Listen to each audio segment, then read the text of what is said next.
Hi everyone, ഇന്നൊരു easy dum ബിരിയാണിയുടെ recipe ആയാലോ. അതിനാവശ്യമായ സവോള, ഇഞ്ചി വെളുത്തുള്ളി പേസ്റ്റ്, തക്കാളി, പച്ചമുളക്, പിന്നെ നല്ല ബീഫ്. എല്ലോട് കൂടിയ ബീഫായ നല്ലതായിരിക്കും.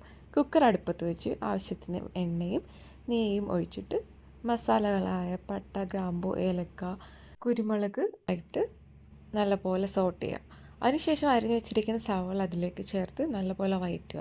ഇതിനൊരു സിമ്പിൾ ടെക്നിക്കുണ്ട്.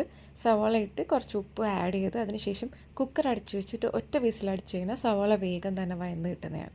അതാകുമ്പോഴത്തേക്ക് ഒരുപാട് നേരം നമുക്ക് സോട്ട് ചെയ്ത് നിൽക്കേണ്ട ആവശ്യം വരില്ല. അതിനുശേഷം ഞാൻ തക്കാളി ഈ ചതച്ച് വെച്ചിരിക്കുന്ന പേസ്റ്റ് എല്ലാം ആഡ് ചെയ്ത് അതിൻ്റെ കൂടെ മല്ലിയിലയും പുതിന ഇലയും ചോപ്പ് ചെയ്തത് ആഡ് ചെയ്ത് അപ്പോൾ ഒരു ഫ്ലേവറൊക്കെ കിട്ടും. അത് നല്ലപോലെ വഴന്ന് വരുമ്പോഴത്തേക്ക് അതിലേക്ക് ആവശ്യമായ മസാലകൾ ചേർക്കാം. മഞ്ഞൾപ്പൊടി, മല്ലിപ്പൊടി, വളരെ ചെറിയ അളവിൽ മുളക് പൊടി. ഇതെല്ലാം വഴന്ന് വരുമ്പോഴത്തേക്ക് അതിലേക്ക് 1 കപ്പ് തൈര് ആഡ് ചെയ്യുക.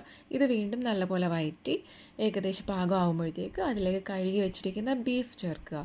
എല്ലോട് കൂടിയ ബീഫാണ് ഏറ്റവും നല്ലത്.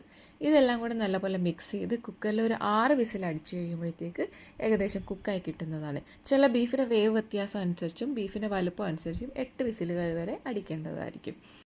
റെഡിയായ ബീഫ് മസാല വേഗം ഒരു ബിരിയാണി പോട്ടിലോട്ട് പകർത്തി അതിലുണ്ടായിരുന്ന വെള്ളം കുറച്ച് വറ്റിച്ചെടുത്ത് അപ്പോഴത്തേക്ക് നമ്മുടെ റൈസ് റെഡി ആയിട്ടുണ്ട്. ജീരകശാല റൈസാണ് ഞാനിവിടെ യൂസ് ചെയ്യുന്നത്. ഈ റൈസ് നമ്മൾ നെയ്ച്ചോറൊക്കെ ആക്കുന്ന പോലെ ഓൾറെഡി ഒരു കുക്കറിലാക്കി വെച്ചിട്ടുണ്ട്. ഒരു 2 കുക്കർ ഉണ്ടെങ്കിൽ ഒരു കുക്കറിൽ നമുക്ക് ബീഫ് മസാലയും മറ്റേ കുക്കറിൽ റൈസും റെഡി ആയി കഴിഞ്ഞാൽ ലാസ്റ്റ്ലി ഒരു ബിരിയാണി പോട്ട് എടുക്കുക, ദം ചെയ്യുക. അത് കഴിയുമ്പോഴത്തേക്ക് നമ്മുടെ ബിരിയാണി റെഡി ആയി. ദം ചെയ്യുന്ന ടൈമിൽ കുറച്ച് മല്ലിയിലയും പുതിന ഇലയൊക്കെ ഇട്ട് കൊടുത്ത് അതിൻ്റെ കൂടെ അണ്ടിപ്പരിപ്പ്, മുന്തിരിങ്ങ റോസ്റ്റ് ചെയ്തതും ലേശം ഗരം മസാല തൂകി കൊടുക്കുക. പിന്നെ പശുനെയ്യും ലെയർ ചെയ്ത് എൻ്റെ കയ്യിൽ കുറച്ച് എസൻസ് ഉണ്ടായിരുന്നു, അതുകൂടെ ഞാൻ ആഡ് ചെയ്ത് കൊടുത്തപ്പോഴത്തേക്ക് നമ്മുടെ ബിരിയാണി ദം റെഡി ആയിട്ടുണ്ട്. നമ്മുടെ simple easy tasty biryani ready ആയിട്ടുണ്ട്. എല്ലാവരും ട്രൈ ചെയ്ത് നോക്കി അഭിപ്രായം പറയൂ.